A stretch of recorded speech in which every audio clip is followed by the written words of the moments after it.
We'll show what we did in this solution here. So basically we received a task to build a pharmaceutical manufacturing process with end-to-end data historizing from FrameworX to Postgres and then right into Snowflake as well. So here's the documentation for this solution. You can take a look. And we built this solution using the MCP4 designer. And if you don't know what that is, this is the documentation that you should be referring to. And just to give a quick overview on what is the MCP4 designer, we use Claude AI with a FrameworX connector. You can see here, FrameworX AI designer, to actually build framework solution. You can ask to build a unified namespace, devices, anything is in the framework solution. It knows the whole platform. So in this solution here, the way I built it, I'm going to be showing you the queries I did to AI to actually build a solution. So the first thing I set the role, so you are an automation engineer that implements SCADA software solution specialized in frameworks from TechSoft. Then I also told the task that I received that was actually to make a demo that reads process data, historizing Postgres, and then write that into Snowflake database as well. So I set this task here to the AI, and then I also say, okay, I want to do a pharmaceutical. So for that, I want you to create a framework solution with a unified namespace based on this vertical. Keep it simple, and that's it for now. And then I'm going to show you what it came up for us. It came up with this whole asset tree with coating, compression, and granulation from a pharmaceutical vertical, and all these tags inside as well. Okay, now we have defined a unified namespace, which are the tags that we are going to use in our solution. So let's see our next task that we give to the AI. In FrameworX, I want you to create a value simulator protocol and then link all these tags into points to simulate value for these tags that we created in the unified namespace. So what it did was to come here, create a value simulator channel, a node following our basic pipeline to create a device connection, and then define the address for that. And you can see that the tags that we saw in the unified namespace are here.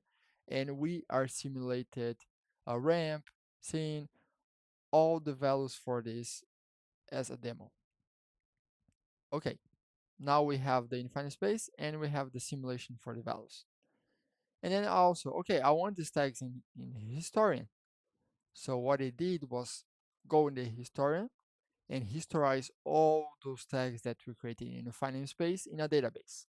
One thing I did manually here was to come in the store location and change our default database, which was the SQLite to Postgres. So we are historizing Postgres now.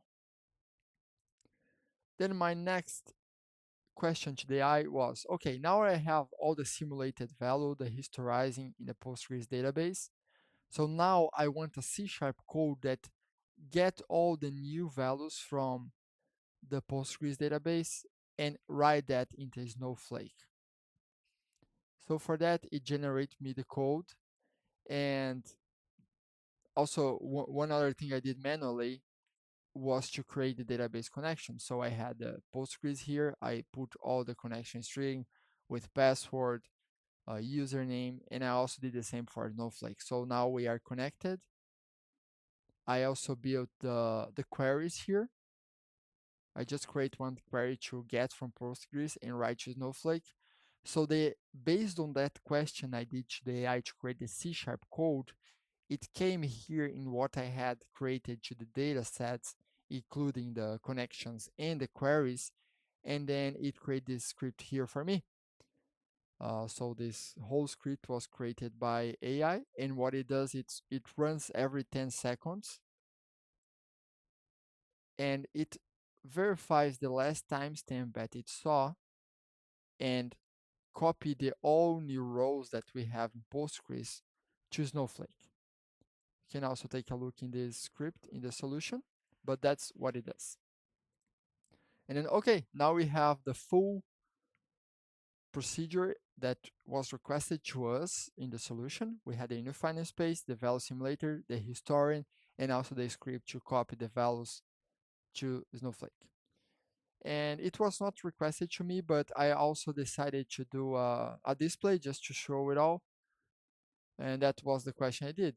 So I want to review the solution and give me recommendation of a single screen to create a SVG Canva display. So wait for my confirmation, just give me an idea. And it came up with this display here. So basically just put some symbols. So it came up with this display here, where it put some trend visualization, some objects in the screen. We can also run it to show you.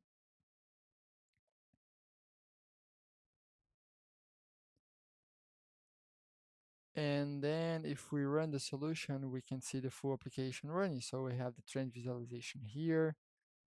We have the objects, gauges, showing all the values, some text blocks, and it was all done by AI. So what we want to show with this solution is that you can collaborate using AI to create some things for you, and you can do some things manually.